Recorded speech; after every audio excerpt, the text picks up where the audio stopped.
안녕하세요, 이정철 약사입니다. 자, 여러분들 평소에 여러분들 눈밑 떨림이 있을 때 혹시 어떻게들 하시나요? 자, 보통 약국에 오셔서는 마그네슘을 많이들 찾으시더라고요. 자, 그런데 이 눈밑 떨림하고 마그네슘이 아무런 관련이 없다라고 하는 그런 의견들도 사실 있습니다. 자, 그래서 마그네슘을 대체 먹으란 말이야 말란 말이야 라고 하는 이 질문에 대해서 오늘 제 생각을 좀 말씀을 드려볼까 합니다.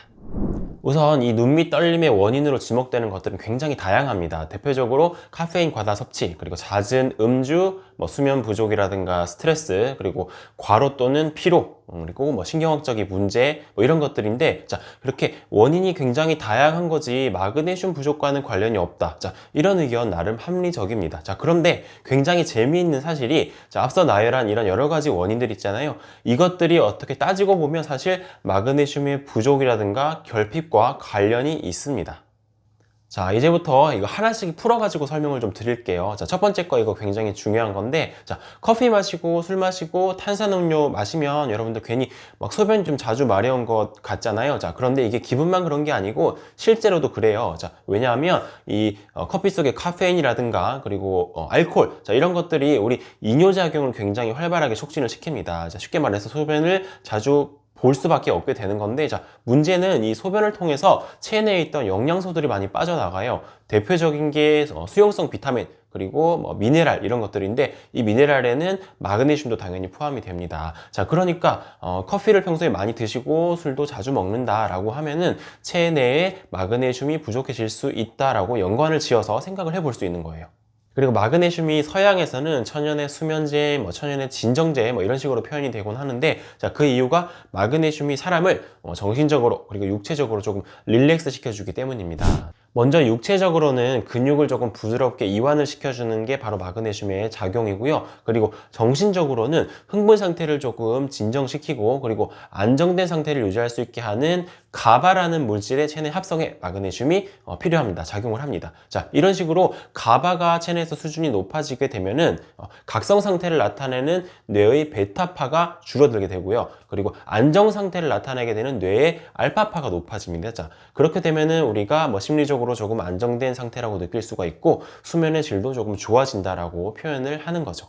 자, 이번에는 스트레스와 연관지어서 말씀을 드려볼게요. 자, 제가 블로그에서 부신 피로와 관련해서 이렇게 설명을 드리곤 했었는데, 우리가 굉장히 지속적이고 그리고 잦은 스트레스를 받게 되면은 결국에는 부신에서 분비되는 코티솔이라는 호르몬이 고갈이 되는 지경에 이르릅니다. 자, 그러면 결국엔 부신이 다운된다라고 표현을 하기도 하는데요. 자, 이렇게 되면은 또 부신이 다운되기 때문에 스트레스에 대한 저항력 자체가 낮아진다라고도 볼 수 있어요. 결국에 이거 악순환인 건데, 자, 이런 식으로 부신의 기능이 저하되거나 부신이 다운됐을 때 이걸 조금 회복시키는데 여러 가지 영양소들이 필요한데, 대표적인 물질이 바로 마그네슘이에요. 자, 그래서 마그네슘을 항스트레스 미네랄이다 라고 부르기도 합니다.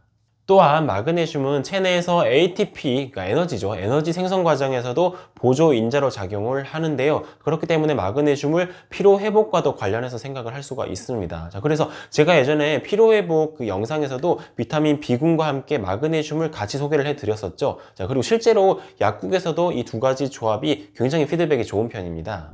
자, 이처럼 앞서 말씀드렸던 이 눈밑 떨림의 여러 가지 원인들과 마그네슘 부족은 사실 직접적이든 간접적이든 어느 정도씩은 연관이 있다고 볼 수가 있는 겁니다. 자, 그러니까 마그네슘을 먹으면 도움이 될 수가 있는 거죠. 자, 그런데 아니요, 나는 마그네슘 아무리 먹어도 눈밑 떨림에 효과 하나도 없던데요 라고 말씀하시는 분들도 분명히 있습니다. 왜냐면 모든 사람들에게 효과가 똑같을 수는 없으니까요. 자, 그런데 이렇게 효과가 나지 않는 여러 가지 원인들이 있을 수 있는데, 제가 생각했을 때는 세 가지 정도 원인이 대표적으로 있을 수 있다고 봐요. 자, 첫 번째 뭐냐면 마그네슘 섭취 용량이 너무 작은 경우인데요. 자, 여러분, 어떤 물질을 단순히 먹는다라고 하는 게 크게 의미가 있는 건 아니에요. 그러니까 어떤 기능을 나타내고 내가 어떤 작용을 기대하기 위해서는 어느 정도 섭취를 해줘야 되는 용량이 각 영양 성분마다 존재를 하는데, 마그네슘을 기준으로 봤을 때는 하루에 한 300에서 400mg 정도를 섭취를 해줬을 때 여러 가지 다양한 기능을 기대할 수가 있습니다. 자, 그러니까 종합 비타민에 어느 정도 들어있는 그런 마그네슘, 사실은 이런 경우는 크게 의미가 없을 수가 있습니다. 자, 그러니 용량을 어느 정도 충분하게 섭취를 한번 해보시면 좋을 것 같아요. 자, 두 번째 효과가 없는 경우인데 밑 빠진 독에 물을 붓는 그런 경우를 한번 생각을 해볼게요. 자, 마그네슘 좋은 거 아무리 열심히 먹어도 내 생활 습관과 식습관이 좋지 못한 경우인데 뭐 예를 들어서 커피도 굉장히 하루에 여러 잔 마시고 술도 자주 마시고 그리고 뭐 수면도 굉장히 부족한 상태가 지속이 되고 피로감은 회복이 안 되고 자, 이런 식이면 마그네슘 아무리 열심히 먹어도 체내에서 소모도 많이 되고요. 그리고 배출되는 양도 많습니다. 자, 그러니까 효과가 나지 않을 수밖에 없겠죠. 자, 그러니까 여러분들 어떤 영양제를 섭취하기 이전에 그에 앞서서 내가 과연 식습관이라든가 생활 습관으로부터 어느 정도 고칠 부분이 없는지 한번 체크를 해보시고 그런 부분들을 먼저 실천하고 노력을 해보시면 좋을 것 같아요.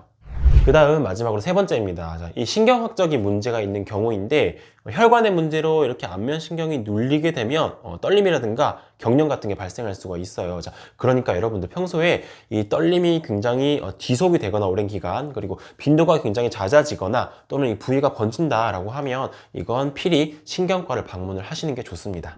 정리해 볼게요. 자, 마그네슘 부족이 눈 밑 떨림과 아예 관련이 없는 건 사실 아니다. 자, 그러니까 마그네슘을 한번 섭취를 해 볼 수는 있는데 대신에 용량이 너무 낮다든가 평소 본인의 식습관이라든가 생활습관, 음주습관 이런 부분들이 개선되는 이런 노력이 동반이 되지 않으면 효과가 나지 않을 수가 있다. 자, 그러니까 종합적으로 신경을 한번 써보시라가 되겠습니다. 자, 이상입니다.